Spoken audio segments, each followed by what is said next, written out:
Et nous débutons avec la fin de la rencontre du G7. La rencontre de 2 jours des ministres des Affaires étrangères des pays du G7 est maintenant terminée. Des diplomates du Royaume-Uni, de France, du Canada et d'autres pays étaient réunis à Hiroshima pour une réunion préparatoire en vue de la rencontre annuelle du groupe qui se tiendra aussi au Japon au mois de mai.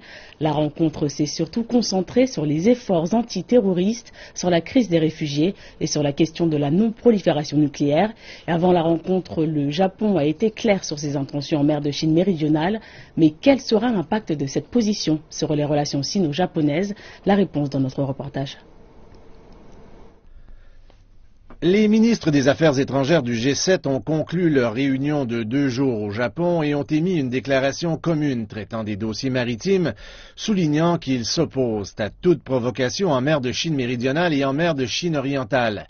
Selon ce que rapportent certains médias, le Japon aurait fait pression sur d'autres membres du G7 pour mettre en évidence les rapports tendus en mer de Chine méridionale pendant la réunion.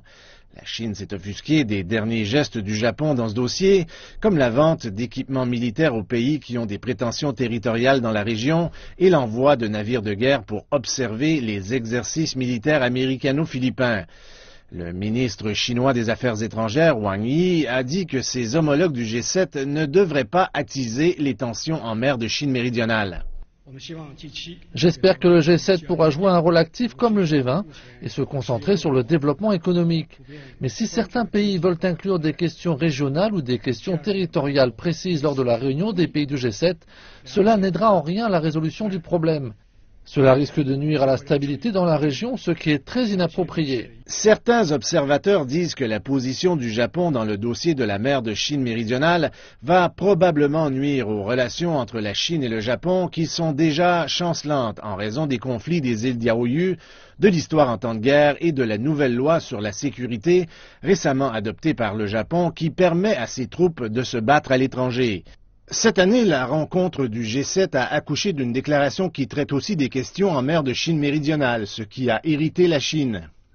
La déclaration de cette année est rédigée de façon plus ambiguë, critiquant toute action unilatérale coercitive ou provocatrice intimidante qui pourrait changer le statu quo et intensifier les rapports tendus.